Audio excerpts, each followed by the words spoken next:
Part 4 देखने से पहले अगर आपने बाकी के पार्ट यानी पार्ट 1, पार्ट 2, पार्ट 3 नहीं देखा है तो जाकर देख लीजिए, वरना आपको स्टोरी समझ में नहीं आएगी। जैसा कि पार्ट 3 के लास्ट में आपने देखा कि वो टैक्सी वाला निशा और उनके मम्मी पापा को घर पे छोड़ देता है और उन्हें एडवाइस देता है कि आप लोग रात में कभी भी उस भूतिया स्टेशन पे ना जाए।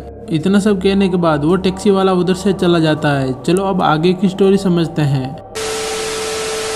निशा जिस घर में रहने आई थी वो घर बहुत बड़ा था, देखने में आलीशान बंगले से कम नहीं लग रहा था। ऐसा लगता ही नहीं कि इस घर में सालों से कोई नहीं रहता है। सेठी अंकल इस घर के मालिक थे जो निशा के पापा के दोस्त थे, पर वो यहाँ नहीं रहते हैं। विदेशों में उनका बहुत बड़ा कारोबार है। निशा की माँ बहुत परेशान थी क्योंकि उनको अभी साफ सफाई करनी थी और फिर खाना भी बनाना है। वहाँ कोई नौकर नहीं था। ये बात कर ही रही थी तभी डोरबेल बजने की आवाज़ आती है। ये सुनकर निशा की माँ ये कोने में आ जाती है। तभी निशा जाकर तुरंत दरवाज़ा खोलती है तो तभी एक व्यक्ति जो कि ड्राइवर की उम्र का था, उसके हाथ में एक थैला था। मैडम, मेरा नाम छोटू है, मैं यहीं पास की दुकान में काम करता हूँ। सेठी साहब ने फ़ोन किया था सामान देने को, इसलिए सामान लेकर आया हूँ।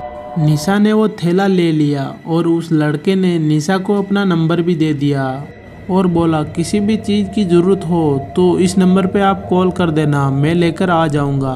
उस थैले में अभी का नाश्ता यानी ब्रेड, दूध, छाछ, टोस्ट और खाने पीने के छोटे मोटे सामान थे जो उनके अभी काम आ सकते हैं। सब ने वो नाश्ता पानी किया और वो सोने चले जाते हैं। निशा के मम्मी पापा का रूम ग्राउंड फ्लोर पे था। निशा अपने कमरे में बेड पर बैठकर विनोद का नंबर देख रही थी। तभी निशा को नींद आ जाती है। तभी एक ठक ठक की आवाज़ आती है जो कि दरवाजे पर कोई था। इससे निशा की नींद खुल जाती है।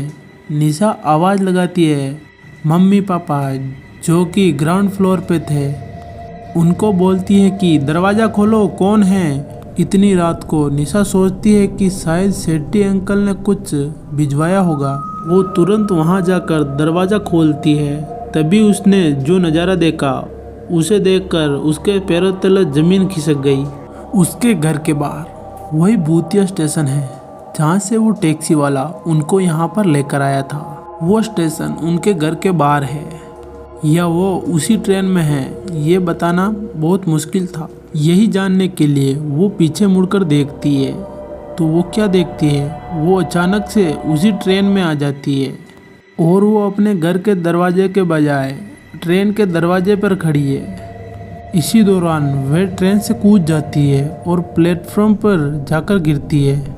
उसने घबराहट से अपने चारों ओर देखा तो वो वही भूतिया और सुनसान स्टेशन था। उसको अजीब सा एहसास होता है।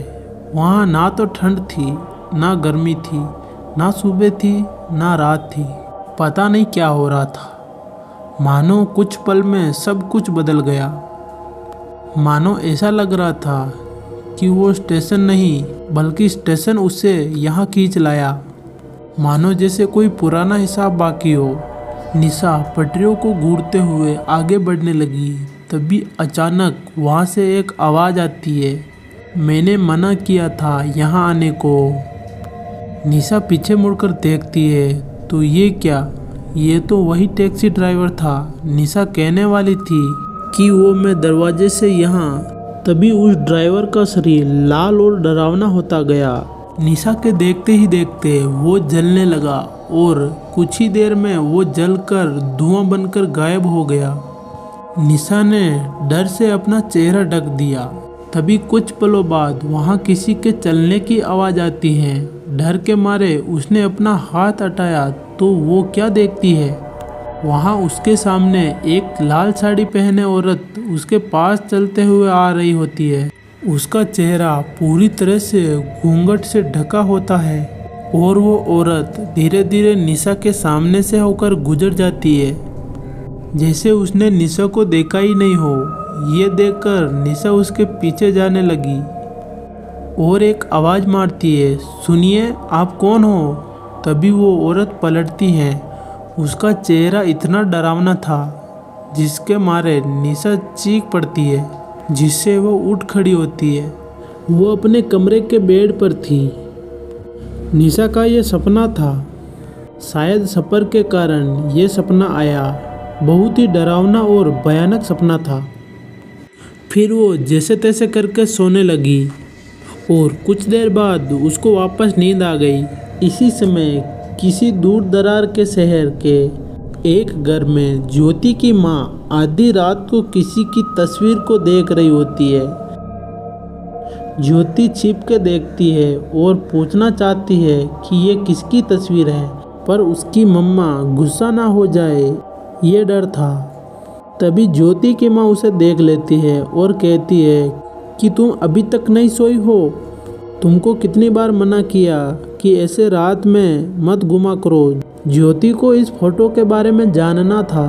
आखिर किसकी है ये फोटो जो ज्योति की माँ आधी रात को इसको देख रही है? आखिर क्या है इस फोटो का राज? ये हम देखेंगे पार्ट 5 में। पार्ट 5 के लिए चैनल को सब्सक्राइब एंड वीडियो को लाइक कर दो।